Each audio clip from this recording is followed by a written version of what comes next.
இதுல ஹேமரை தூக்கி போடுறவங்க ரவுண்டா சுத்துவாங்க.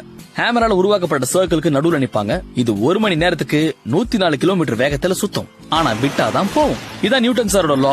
ஏதாவது வெளியே இருக்கிற ஃபோர்ஸ் தடுக்காத வரைக்கும் ஆப்ஜெக்ட் பறந்துகிட்டே தான் இருக்கும். இதே மாதிரி இந்த ஹேமரும் காத்துல பறந்துகிட்டே தான் இருக்கும். சுத்துறது சூப்பராக கையிலேயே புடிச்சிட்டு கூடாது, டைமிங்ல விட்டுருணும். இல்லன்னா இவர் மாதிரியே சுத்தி சுத்தி ஒரே இடத்துல சுத்தி அங்கேயே விட்டுற வேண்டியதுதான். எப்பா உனக்கு சுத்தணும்னு ஆசையா இருந்தா ஃப்ரெண்ட்ஸ் கூப்பிட்டு ஊரை சுத்து, எதுக்கு நெட்டுக்குள்ள சுத்துற? ஹேமர் த்ரோவுக்கான வேர்ல்ட் ரெக்கார்ட் டிஸ்டன்ஸ் என்ன தெரியுமா?